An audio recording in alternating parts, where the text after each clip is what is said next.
you're not familiar with us, we're a local, if you live in St. Louis, we're locally owned. But we are an independently owned and operated bookstore in St. Louis, Missouri. And we have a lot of other Midwest babies on with us today, so I'm feeling some kindred spirits.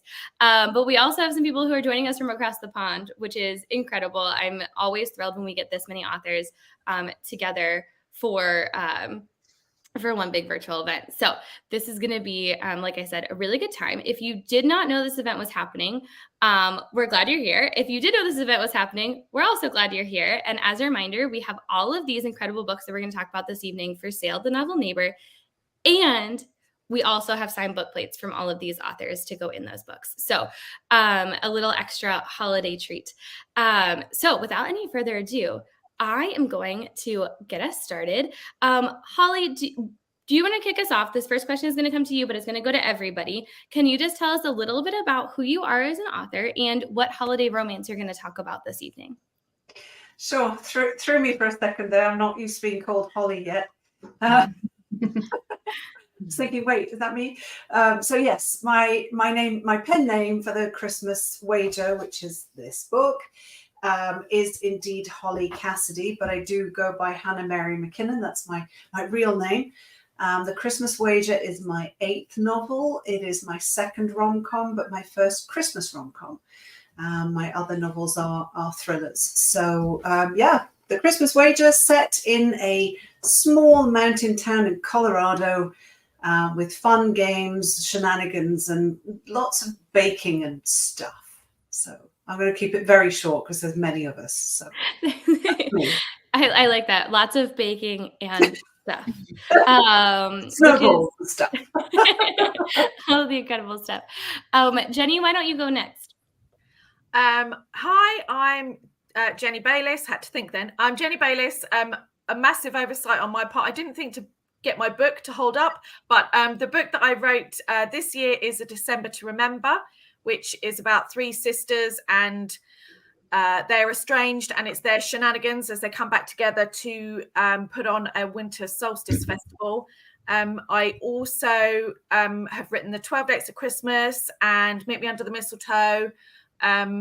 I can't remember the rest because I'm nervous. And I also write for children under a pen name, well, my other name, which is Jenny Jennings, which is just part of my name. So that's me.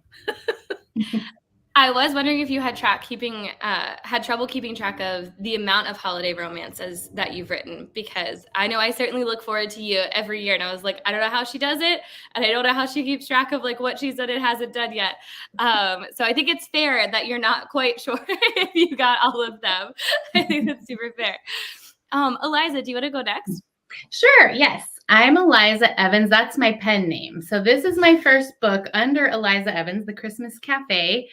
My real name is Sarah Richardson, and I've written about 20 romance novels under Sarah Richardson.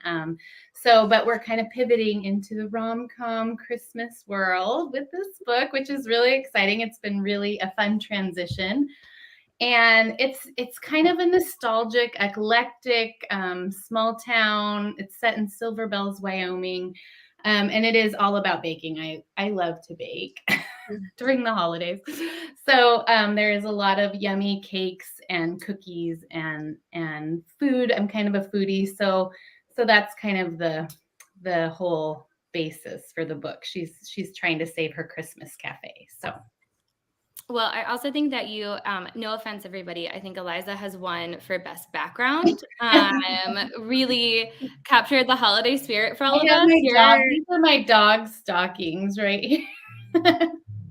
How many dogs do you have? 2? I have 3. There's 3? Okay, I missed a stocking. Okay. Yeah. Anyway. Oh my goodness. I love that. We're going to have to circle back to that. I want to hear more. Yeah. Lillie, do you want to go next? Yeah, I'm Lillie Vale. I write books in YA and the adult space, and Wrapped with a Bow is my latest novel. It's a open door, small town, opposites attract, grumpy sunshine, holiday rom-com where this frosty guy has his walls up around the holidays because of, surprise, surprise, his dysfunctional family, and he inherits this gorgeous, historic Victorian house from his great aunt who passes away before the book begins. And he has no intention of staying in town. He wants to pack it up, sell it, and move on, get back to New York City. Unfortunately, what he doesn't know is the house is going to be used as a location for a very beloved classic holiday movie. And the whole town and the girl next door really have their hearts set on it. And they now need his okay because he's now the new owner. He's really not looking to get involved or stay in town like a minute longer than he has to. Which means it's kind of an uphill battle for the girl next door and the whole town, in fact, to kind of woo him over and thaw his very frosty, very high walls. And of course, there is, I'm not going to break with tradition, there's a lot of baking in this as well. I know. I do feel like you all have something very easily in common of not just holiday romances, but many of them focusing a lot on food and baking, which you'll hear no complaints about from the rest of us. And you also have a really lovely cat in your book, Lillie. That was very attached. Yeah. Thank you.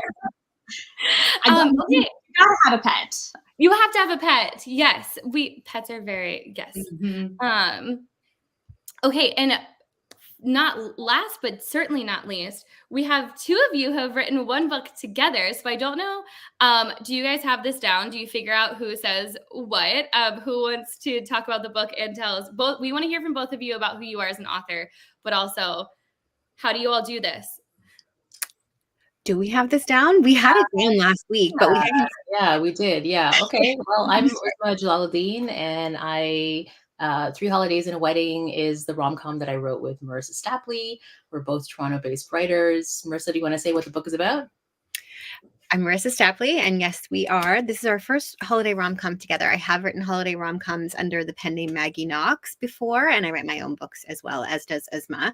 Our book is about what everybody else's book is about, but it's about the confluence of Christmas, Hanukkah, and Eid all falling at the same time, which really did happen in the year 2000. And so our characters are on their way to their various holiday celebrations and a wedding, and get stuck in a snowy small town. And there is baking. There's a lot of snow. It's I think fish out of water. Friendship meet cute as well. We have, I don't know, Uzma, if you want to add anything, but just a really fun, quirky cast of characters, an adorable grandfather, and it's a multi-faith holiday rom-com. Yeah. Do you often hear that grandfather steals the show? Yeah, all the time. I think we knew that when we were writing it, right? We just Dadu was really, really fun. Because he is so fun. Yes. I actually, I just realized when you all were talking, that Three Holidays and a Wedding was the first Christmas book I read this year. And I read it in June. Oh, wow. I was not quite ready for holiday, but you really put me in the right spot. And I was like, okay. Because there's always so many incredible holiday books every year. And as a bookseller, you kind of have to start reading them before because you only get I don't know. I always feel like the time where we're actually in holiday book season, it feels very finite. Yeah. And so I start earlier and earlier every year. Yeah. I think Marissa was looking for a copy of the book. I have it right here. Oh, yeah. No, actually, my cat decided to come and start meowing at my office door when he heard mention of cats. How very cat-like to do. Thank you all so much. I am super excited. Are there three of you from Toronto Toronto-based on this? Yeah. Look at you. know. A nice little Toronto cohort. Okay. So I want to talk about, and whoever wants to take this first totally can, just your relationship to holiday romances. I know we have a lot of different people on the panel, and this kind of came up when you were talking about your books, of whether you've already always written or have written before in the holiday romance space, or if this is the first time you're kind of entering into it. For those of you who are kind of seasoned and maybe you give us something year after year, or have given us a couple different holiday romances, what drew you to writing holiday romances? And that same question can go for those of you who started this for the first time. What made you decide that you wanted to kind of foray into this kind of subgenre space? Okay, I'll go first. Science. For for me, getting into this space was, in short, the year 2020, which, cast your minds back, was not a fun year. It was around, June-ish, I guess. We were all in lockdown, and my mum passed away, and she was living in Switzerland, and I was in Canada, and I couldn't get on a plane. So at the time, I was writing one of my thrillers, Never Coming Home, which is pretty dark because it's about a guy who hires a hitman on the dark web to kill his wife. It's totally fine because she's very rich, but equally annoying. So it's totally fine. It's fine. It's all good. And so he was very, very funny. And I was going into this book every day, having a laugh when everything else around me was just horrible and a mess. And every day I went in and had a laugh. And I remember thinking, I'd really like to write something lighter again. It'd be really nice because I love thrillers. Don't get me wrong. I love wreaking fictional havoc, but it would be really lovely to write something light. But when would I do that? How would I do that? Would I tell my agent? Would we discuss it? Would I just write it and then not sell it? What would I do? So I ended up doing nothing because inertia sometimes is easier. Fast forward about a year and a bit. I've had some ideas, I've made some notes, I've scribbled things down, outlined a little bit. And my agent contacts me and she says, you ever thought about writing a Christmas rom-com? So that's what I call serendipitous. And the Christmas Wager was born because I said, yes. And I have some ideas and this is what I've been thinking and this is my outline. I've got some bits scribbled and we were off. So it was really nice to get back into the lighter side. Because as I mentioned, that my very, very first book was a rom-com. So it's very, very fun. We're excited to have you back. Thank you. I think mentioning 2020, that's really how I started getting into writing rom-coms too. That those were some dark times. And I remember hearing that all of the editors in New York who were stuck in their apartments, all they wanted to think about was the holidays and happy times. And it started to be all I wanted to think about too. So that's how things started back then. But then with Uzma, she had this incredible screenplay idea about the real life time when all these holidays fell at the same time, which perhaps she can explain later when and how that happens. And I called her up one day and said, you know, that screenplay we were thinking about, what would you think about turning it into a book? And we didn't really look back after Uzma took a few weeks to think about it because she's so different than I am. I'm always like, yes, let's do it right now. And she was like, I'm just going to think about this for 2 weeks. And then she called me 2 weeks later and she said yes. So. And by the way, my cat is now here. So he's in there. I was going to ask if you were satiating the cat by just allowing him in the room. That's the wise choice. We all love when a cat joins live. Yeah. Cats rule the internet. I guess just to add to that, this is my first holiday rom-com. While I'm a fan of holiday movies, I've never, I love them, but I've never really seen multi-faith holiday rom-coms or holiday movies represented. And I even though I'm a fan, I come at it from like, okay, let's see if we can add a little bit of diversity to the holiday rom-com space.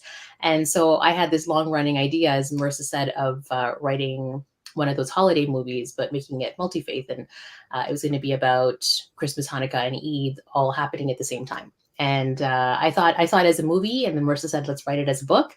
And in my day job, I'm a high school teacher. So I was like, I have essays to mark right now, and I have another book due. So just give me a couple of weeks. I need to think about this.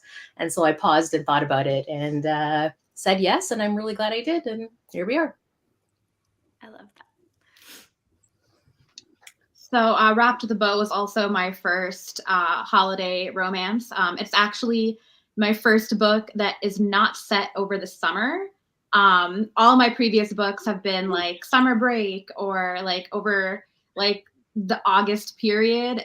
Maybe that's because I'm an August baby, but like I've just always set my books during the summertime. And I've been craving to write something a little bit more like magical and wintry. And I just like love like the season. So I really just wanted to try my hand at something that was based over the holidays, Christmas time, snowfall. Like I just love writing about snowfall. And it's funny because in all my previous summer books, I loved writing about like the sunrise and the sunset, and now like my whole the whole aesthetic has kind of changed, and I just really loved writing my first holiday book. So for me, I've written a couple as Sarah Richardson, but they were Western romance. So I write a lot of cowboys as Sarah Richardson. So it's a little bit different than a rom-com, but I have so much material because I have a huge, crazy family. So I have years and years of inspiration to bring to the table. And I love writing family dynamics. So intergenerational, especially. And then like surrogate family, because my family has always included like neighbors or this random person from work who didn't have a place to go for the holidays. Or so we always have like the most eclectic mix of people, different people with different ideas, you know, so loud, big family gatherings, which is so fun. And I love those dynamics. I love writing about those dynamics. And just, you know, the holidays is so much, right? It's happy and joyful, but then like my character's grieving a loss, which is a reality for a lot of us during the holidays too. And so how do you bring those two things together? How do you know, still bring joy in and still reflect on the memories that you have and things like that. So I think for me, I'm drawn to especially holiday rom-coms because of the family aspect and the dynamics that you can bring in for your characters. And yes, like I said, I have a lot of a lot of source material. Yes. I didn't really I didn't intend to write Christmas books. I had always imagined that I would probably write, you know, dark, spooky, gothic books. But I really love Christmas, and it was just one of those things where the universe has got a plan for you, because I was a baker and I was trying to write, and the writing wasn't happening. And then I had a neck injury that required surgery, so I had to give up my job of like 10 years of baking. So I'm partially bionic. And while I was out of a job and just sort of recuperating from surgery, I thought, you know what? And I'm going to write the book I've always wanted to write. I'm going to write about Christmas because it's my favorite time. So I wrote the 12 Dates of Christmas and I sent it off, and I'd had so many rejections over the years. I just thought, well, I'm just going to send it off. And then, you know, my agent, Hayley came back to me, who is my agent, and just said, yes, I'd like to represent you. Obviously, she wasn't my agent at the time. And it was just completely, you know, it was shocking that all these years of trying to, you know, get published, and what, you know, and it just turned out that my love of Christmas was the thing that finally, you know, got me published. And then I can pour the dark side of my soul into my children's writing. So that's all about ghosts. Scare the kids. Yeah, absolutely. That's amazing. I would have never guessed that you did not set out to write Christmas books. So my shocked face there, because obviously you're like one of the queens of the genre, the subgenres. So incredible stuff. You can make it a little scary and spooky if you want occasionally. I'll accept that. I feel comfortable speaking for. I would love to see what a combination of your favorite things would result to in like a creepy Christmas book. I love that. It would be incredible. Okay, so I think that I already know one answer to this question, but I'm curious what else you would say, especially if you've written in the romance genre, as so many of you have, or when you were thinking about writing this like holiday book that you've written, what did you consider when you were sitting down to think about it as like markers of, what would you say are markers of this like subgenre? My answer for you all is like, clearly baking is important to so many of you to be included in this book, but in your books. But what else would you say are things that like when you're thinking about this kind of subgenre, the holiday season, like what do you think are hallmarks of this that needed to be included and like why you included them.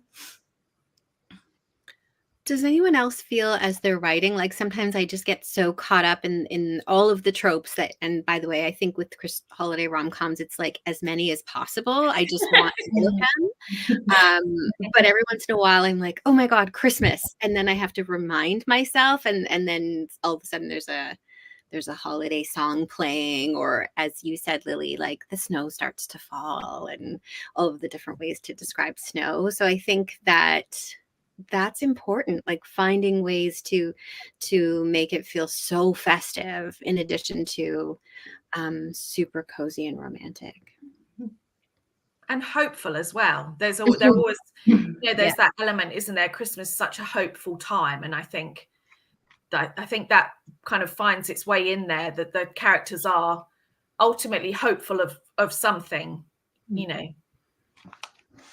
And community. I think for me, I love that community aspect that the holidays brings. It brings people together. Even in an interfaith novel like you guys wrote, I think that's just a really cool thing to bring in.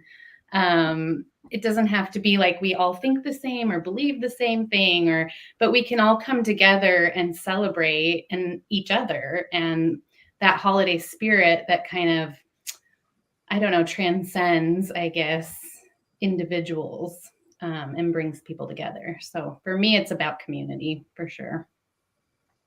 I think it's a pretty good mix of like the physical and the emotional elements. Like, for example, you really want to make it seem warm and cozy. And like, what are the things that you personally and people in general find warm and cozy?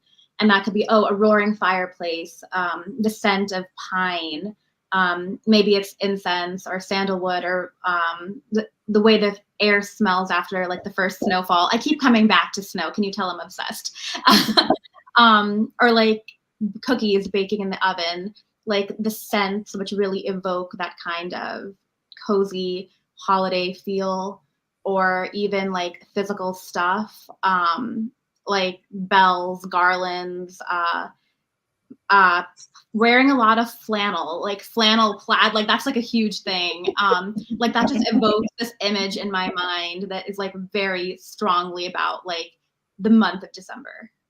Yeah, it's mostly about vibes, right? Like that, like whatever the vibe is for from your holiday memories. Like for me, as someone who doesn't celebrate Christmas, I know this is like, why am I even here right now? I'm just kidding. I had to really think back of like, okay, what I even though I don't celebrate, I grew up in Canada. I'm born and raised in Canada, so of course I'm surrounded by it, and I have a lot of joyful memories associated with December and the lead up to the holidays. So I feel like I learned a lot about the genre just by writing this book with Marissa. And since our book is 3 holidays and a wedding, there's a South Asian wedding. And one thing I noticed is that the color scheme in a South Asian wedding, a traditional South Asian wedding, and Christmas are very similar. There's a lot of red and there's a lot of green and there's a lot of gold, like a lot of like kind of tinsely kind of stuff. So. And that community thing you mentioned, Eliza, like that, what I think I learned from writing this book with you is that idea of community is in every celebration, and it doesn't matter what you celebrate. And family and food, by the way, like food. Food brings people together too. Certainly. I was wondering, while you were talking about vibes and everything else that goes into writing a holiday romance, were any of you actually able to write these books during the season with which they're set, or are you like so how do you get yourself into that mindset of like, if you're not, is it hard to kind of channel all of that to imagine when like the majority of people are going to be picking up these books and like the spirit that they're going to be in versus like, I don't know. Lillie, are you writing it in August? I was actually. I was writing it, I think, in like June, July. It's been a while, so I'm kind of like fuzzy on the exact month. But it was definitely summer, and I think I literally had a Hallmark Christmas in July, and I just binged a whole bunch. But you know what? Like, because all my books have been summer books, like I was ready. Like I was physically ready for like Christmas already. So like, I mean, year round, like I'm already like a big fan of like hot cocoa, peppermint, flannel, going back to flannel, sweaters, like soup. Like I'm always ready for that, like low key. So it wasn't too hard to get in the mindset because I feel like I already kind of I'm ready for that. Like by the time like summer comes around, and I'm already like, oh, when can it be winter again? But yeah, I think I was just really ready to go for it with this book because I've never had like the opportunity to do a winter book before. So I just threw myself 100% into it. I'm definitely with Lily on this. I'm always ready for winter. So even in the middle of summer, I'm like, when is autumn coming? I don't find it difficult. I mean, sometimes when it's really, really hot and there's a heat wave, I think, oh, and I have to put on the Dance of the Sugar Plum Fairy just to try and get me in the zone. But other than that, I think I love the season so much that I can put myself there quite easily. I think I felt like that before we moved to Canada, Jenny. And then now it's, winter's like 9 months of, no, I'm just kidding. It's not that bad. I think I wrote the Christmas wave, the bulk of it, it was still cold. But then the edits, I remember quite distinctly wearing a summer dress and going to pick up my kids, wearing a summer dress, then coming back and thinking, okay, it's Christmas. And it wasn't. But you just put yourself in the mindset because that's what you do. I used to have my desk now it faces the courtyard so I can see outside. But before we switched, I had my back facing the window so I couldn't see all the beautiful leaves on the trees and stuff. So it might be a bit trickier next time around. I don't know. We conceptualized and didn't exactly write, but some of this book during Ramadan as well, which is one of the holidays, which was in April last year. So I fasted for one day and I'll never forget it as long as I live. It was so hard. But I don't think you could write during your major holiday, right? Like that would be too hard. No, I find it really, because fasting, you don't eat or drink during daylight hours. And last year was May, right? Or, yeah, it was May. Yeah, I mean, I could. It's just me. A lot of people, I still carried on with my day job. I was still teaching. It's not like I took a month off from that, but I'm sure a lot of people can. But yeah, we planned a lot of it during that time and kind of conceptualized it, and so that did help. I mean, one of the 3 holidays did happen when we were writing it. Mm-hmm. I would imagine that is like a little bit helpful. Helpful for me. Yeah, for sure. I wrote mine during the summer too, and it's an excuse to watch Christmas movies all year round, really. I mean, they're available, so you can always find a Christmas movie. Somebody somewhere just found out that they're available all year round and is like stoked. Contrary to what Netflix makes you believe, they're still in the background. They're there. I would love to dig into the writing process for 3 holidays in a wedding really quickly too. We'll dig into everybody's writing process, but let's start with 3 holidays in a wedding. What was that like for the 2 of you? Did you, because you just said, Marissa, you conceptualized some of it during Ramadan. How do the 2 of you like break up work and like, I guess just in general, how did that process work? I can think of so many different ways that I would guess that it did, but I'll just let you tell us. Yeah, well, it started off with that log line, right? And then Marissa's superpower, as far as I'm concerned, is coming up with an amazing outline.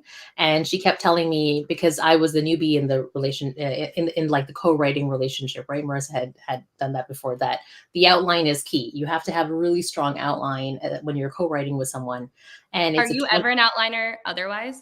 I am, okay. But not to this extent. I do my outlines as suggestions. I write them because they're important for me to kind of start clearing up the cobwebs of my ideas. But then I often veer off the path. But with this, it was like the outline is, very important.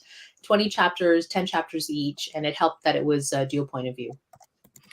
And I think we had that roadmap, and there were moments where things changed.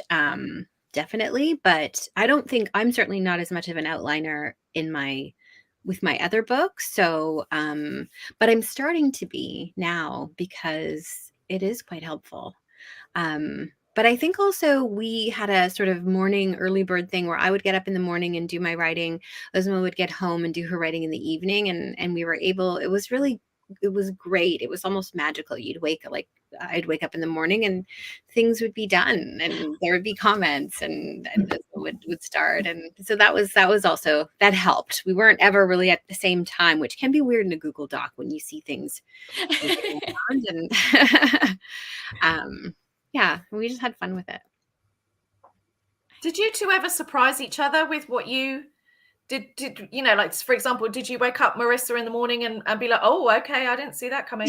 No, because play about a little bit with it? Outline. I think maybe I was very excited to see how things ended. I don't want to give any spoilers, but like obviously we know there was happy ending. So what the happy ending, exactly what that looked like between Saif and Mariam, because I think that did change a few times. And I do remember having this Christmas morning feeling, knowing it was going to be in there, and it was so great. And I have a little crush on Saif, so I was happy with the way things went. Yeah, and for me, it was Marissa we would be like, all right, we're going to put this chapter overnight or in the morning. And when I would read it, it's one thing to have an outline. I'm sure a lot of you outline as well, but then when the magic happens when you actually start writing the chapter, right? So a lot of Marissa's stuff was really funny. I remember laughing a lot, so that was fun.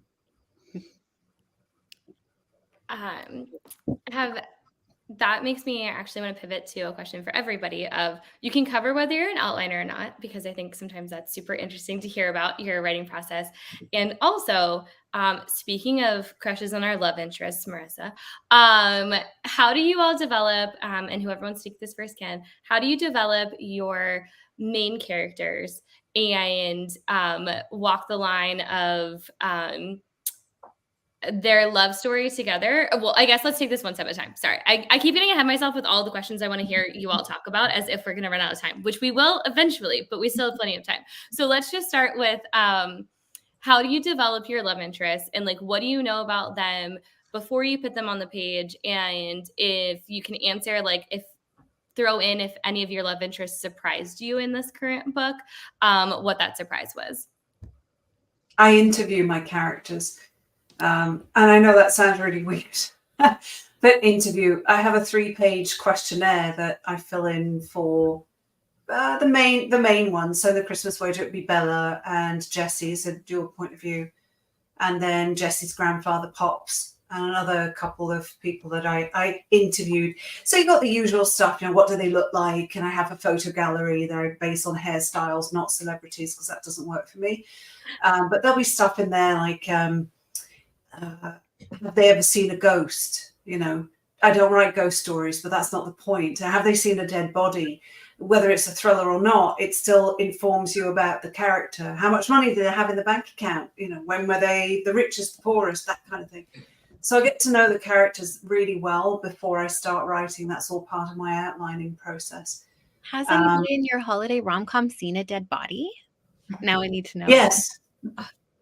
Yeah, not on the page. Right. So there are no dead bodies in the book. It's a holiday rom-com after all. But Jesse's parents passed away while they were on holiday, so that informs his character. So it doesn't happen during the book, but it happens. It is mentioned. So all of this gives me information about the characters, makes them not sound and feel the same. They didn't all go to the same school.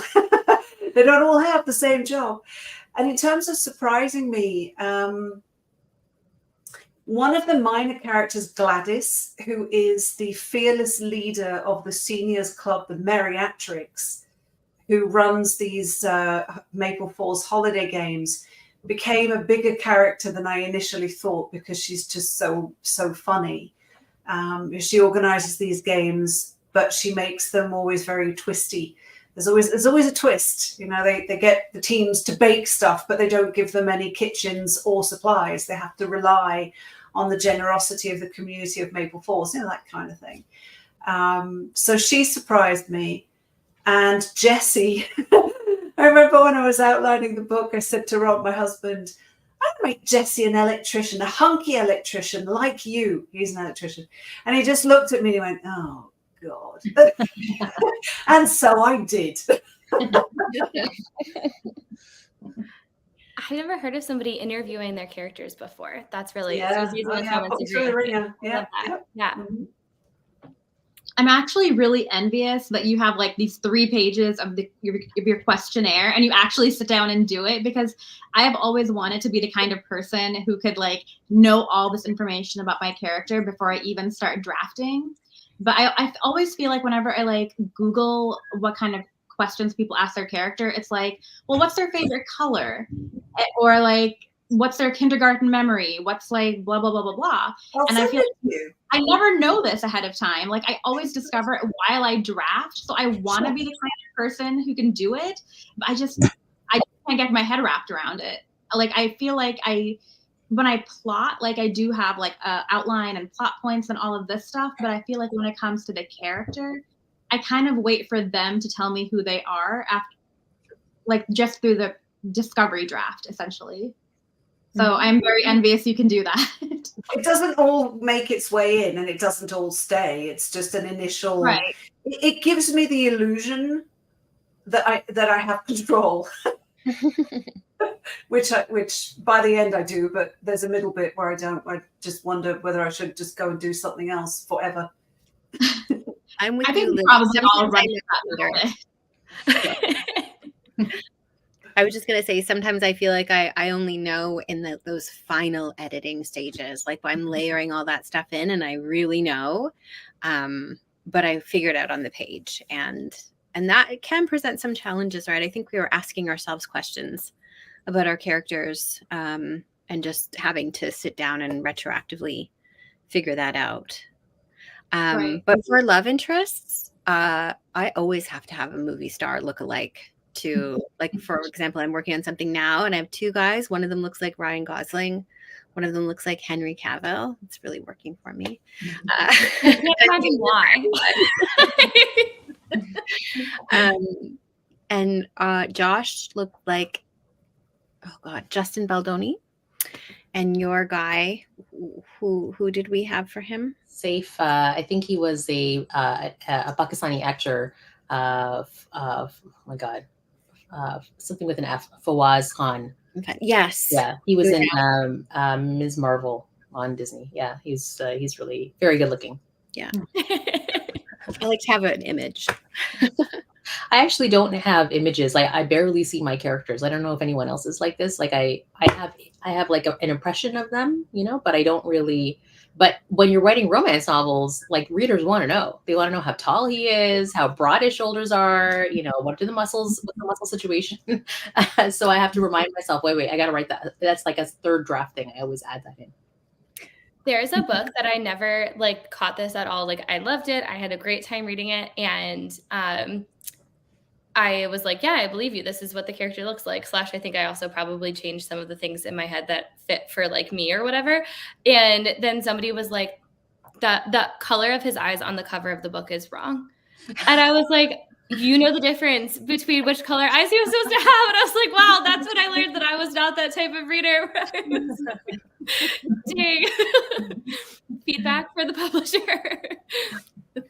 Are we all with Putnam? Putnam is so good with that, right? They ask for the details about your character's hair color, eye color, everything. And they really work to get that right, because I guess they know there are readers who notice those things. Yes, I will say, I will not say what publisher did it, but I will say it was not Putnam. I always use pictures too. It's not usually a celebrity though. It's just some random hot guy that I find online. Do you Google random hot guy, or Yeah, how do we? all the time. Or do you All the time. It's a good excuse, right? But and then I do kind of like a little bit of a Myers-Briggs personality type real quick. Nothing too in depth. And what I want to know about them initially is their biggest wound and, those kind of motivating factors that are going to motivate their behavior in the book. that's pretty much all I know. And then I spend the first draft kind of getting to know them. I'm like you guys, layering in later more. When my editor's like, you need more, this is not enough, she helps me with that too, about just kind of adding that depth. It takes me a couple drafts to really get there with the character, because I feel like they reveal themselves. They take on a life of their own through the story for me. And so I get to know them better. And they surprise me all the time. And part of that's probably because I haven't really identified every single thing about them yet. But with things they say, or, a memory or an experience that'll just come up in them. I mean, in my head, but it's really them telling me this is what happened to me. So for me, it's definitely a longer process to kind of, work with them through a couple drafts of writing. So I'm a layering writer too. I layer in through different drafts for sure. I think I have to have them.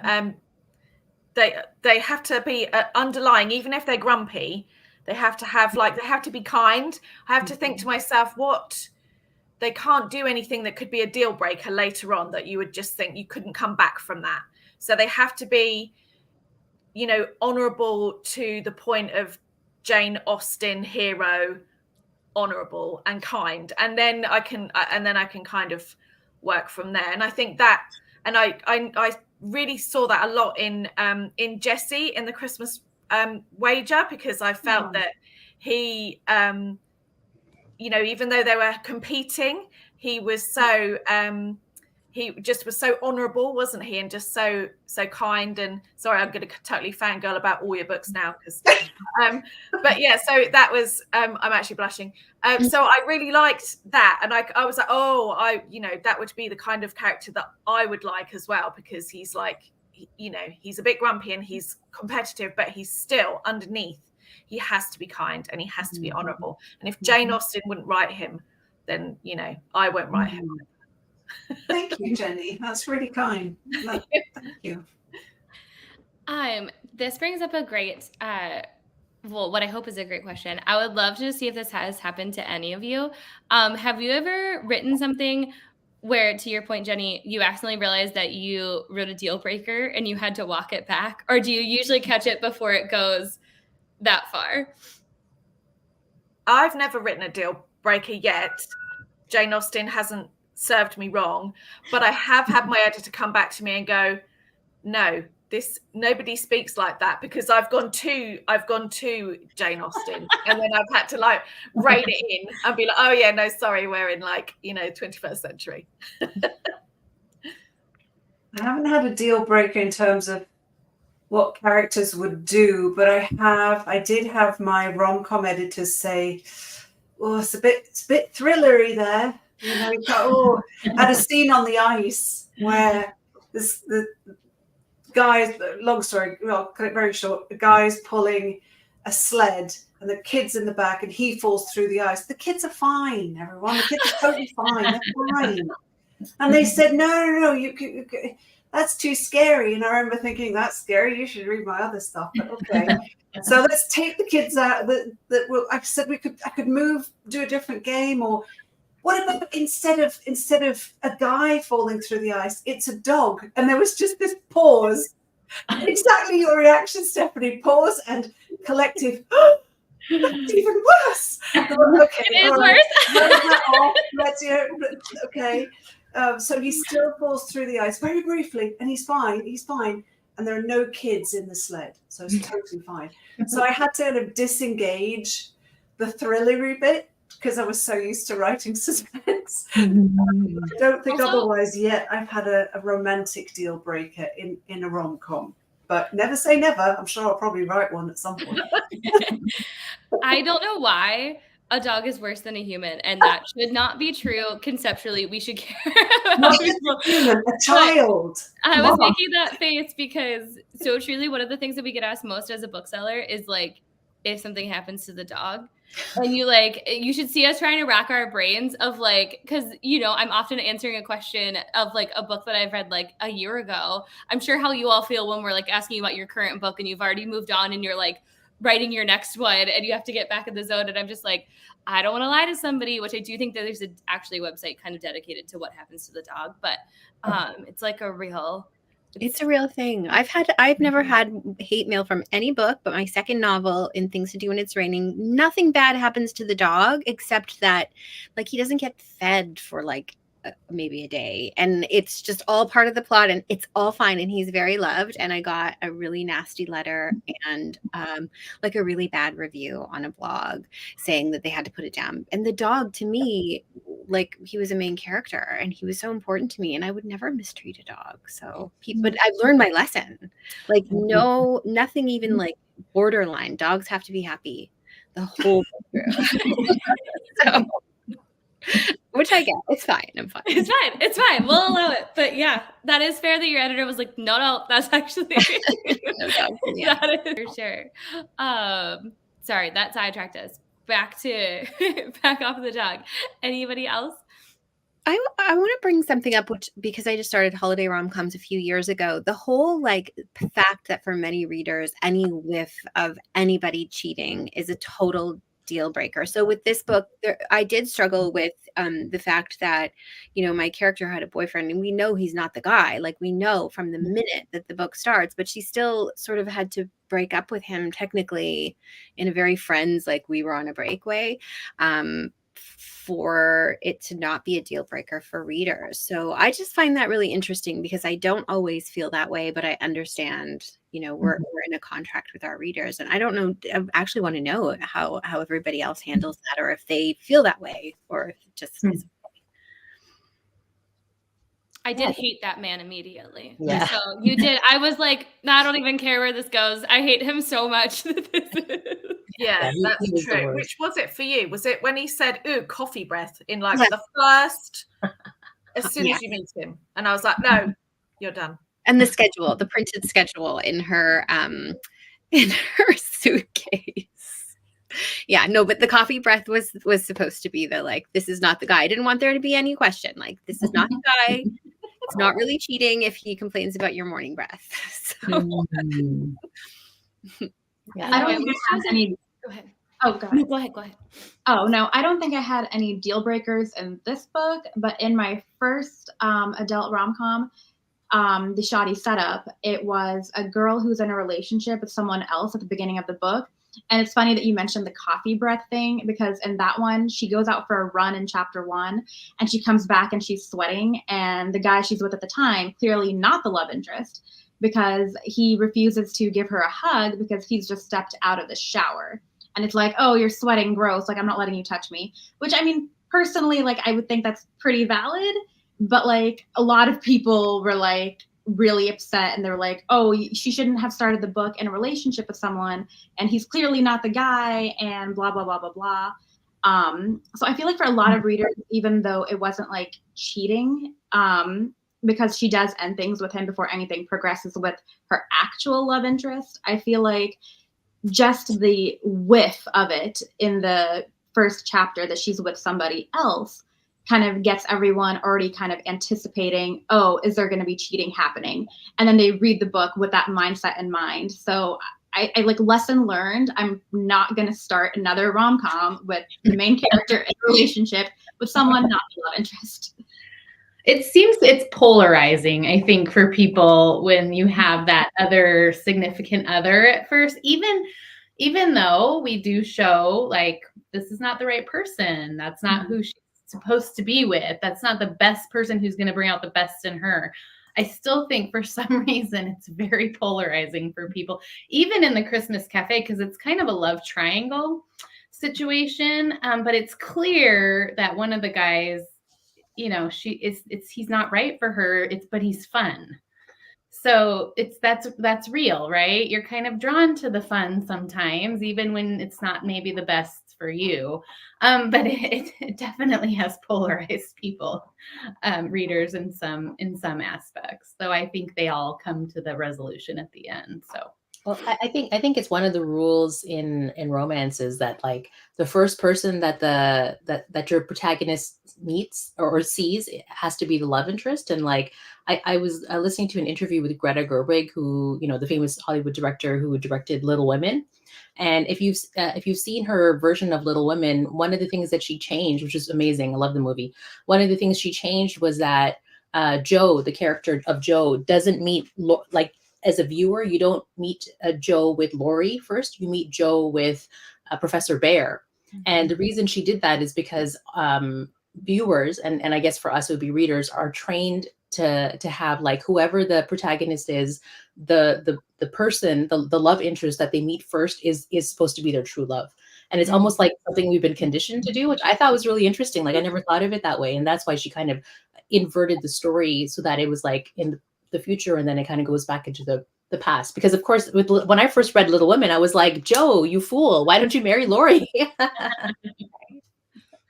I had a similar thing in A Season for Second Chances. My character Annie, she dates one guy, and in the UK version, she sleeps with him, but he's clearly not the one. It's disastrous.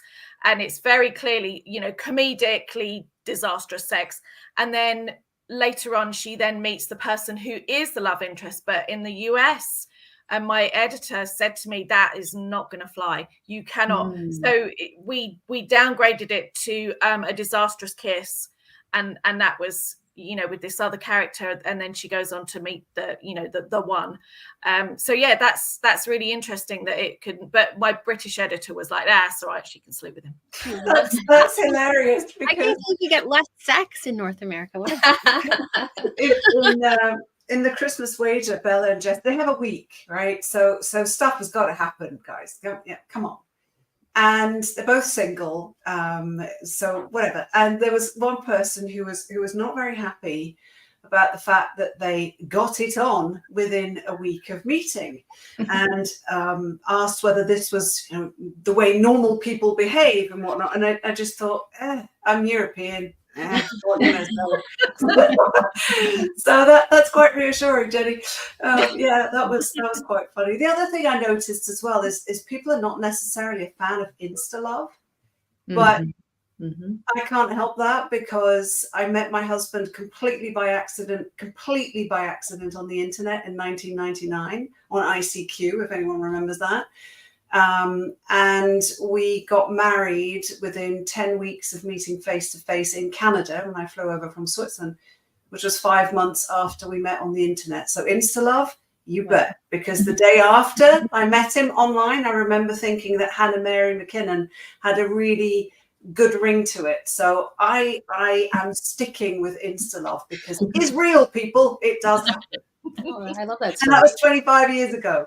Wow. And so it does last too. He's a hot electrician to boot. So There you go. I like it.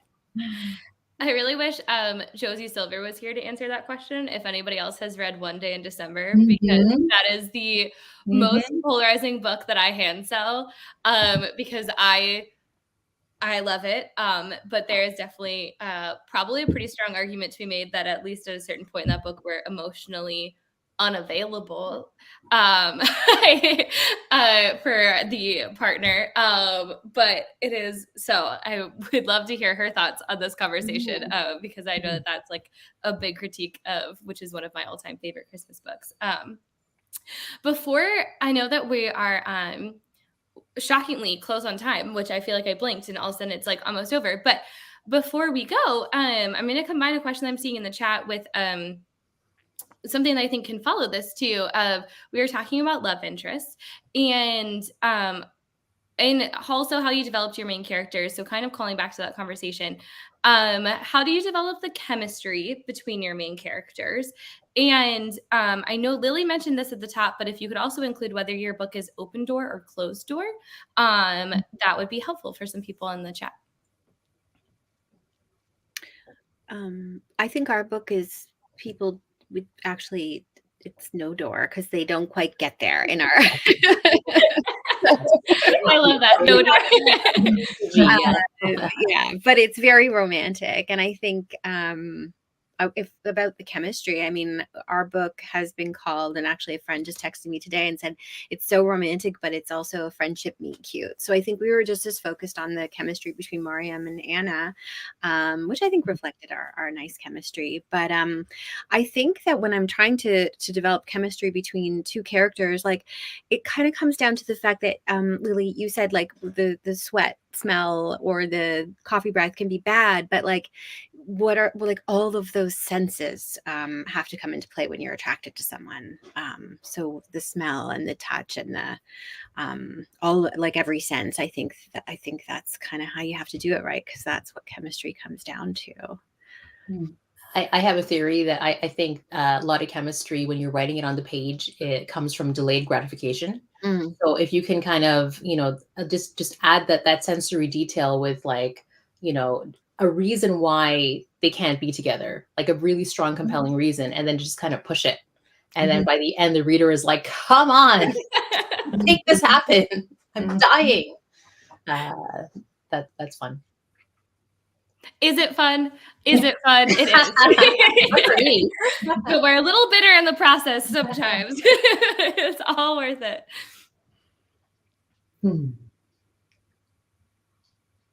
Well, I'll go. My books they're all closed door. I know I did talk about sex a minute ago, but it is all implied. But they're all closed door. And the reason for this is that I can't write sex. For some reason, don't mind reading it. Don't mind listening to it on an audiobook. Can't write it. Just makes me go ee! And curl in on myself. And I did try because I felt really, like, come on, pull up your big girl pants and write some sex. And my editor went, what was that? Don't do that again. So I was like, no, okay, that's fine. Closed door. Yeah. Mine also, there's no door in mine. Sorry, go ahead, Eliza. No, that's okay. No door in mine either. Just because for this one, the character, it wasn't right for the character. So it just didn't get there either. And I think it's so different for me based on who the character is. And, sex can add such a great element into that relationship dynamic too. But for her, it wouldn't have. And so, for a number of reasons. So I think for this one, I just try to listen to what the character wants and needs. And so it was no door, but, very romantic. And I think anticipation is a big thing for chemistry too. Like you said, the reason they can't be together, there's a reason they can't be together, but they really want to be together. And just creating those moments for them where they have that sort of, burning in their chest, really wanting something more, but it just can't happen throughout the story, and building those moments on top of each other. So Wrapped in the Bow is open door. I think there's about like 4 or 5 explicit scenes in there. And people have said anywhere from like 2 to 3 chili peppers. And like, obviously everyone has their own personal scale. I'm unclear what our chili pepper rating is, but that sounds right. Yeah. Pretty personal to every reader, but that's kind of what I've been seeing is like the average 2 or 3. My first adult book was closed door. The next 2 were open door. And like Eliza said, I think that just really depends on the characters. And for my first book, they were exes to lovers. So there was a lot of history that they had to work through. There was a lot of like other kinds of delicious friction between them. But for these 2 books, for my last 2 adult books, it was actually strangers to lovers. In which case, the way that they were different, the way that they were opposites, and like going back to like the tropes again, like the opposites attract trope really helped like create that friction between them on the page, help them like banter and work off of each other in interesting ways. And I think that created a lot of chemistry as well, because in Wrapped with a Bow, our main guy, Wes, he's really frosty, he's reserved, he's kind of Mr. Darcy-like, going back to Jenny's love of Jane Austen. And you have our main girl, Alicia, who's very warm, bubbly. She's literally sunshine. And her mission is to make his walls come down. He wants to thaw him, win him over, make him fall in love with the town, and to basically get his okay for the movie to film in his house. So obviously she's trying to woo him and she's laying it on pretty thick, and he's determined he's not going to fall for it. He doesn't do relationships over the holidays. He doesn't want to get involved with the local girl. So he has like all this delicious conflict that makes him not want to actually get involved with her or the movie. And I feel like just their goals also kind of push them into like opposite sides. So it's not just their personalities, which are opposite. It's actually like what they're wanting out of the book. Obviously, to of course realize that what they really want and need is each other. Like not to be totally corny about it, but I like that. I'll just add mine is instant attraction, delayed gratification, slight hint of spice in the lead up to closed door. We have a nice little collection of all of you. No Door is one that I have not heard before, and I'm going to start Pick that up, I think. No door sounds almost worse. Whoa.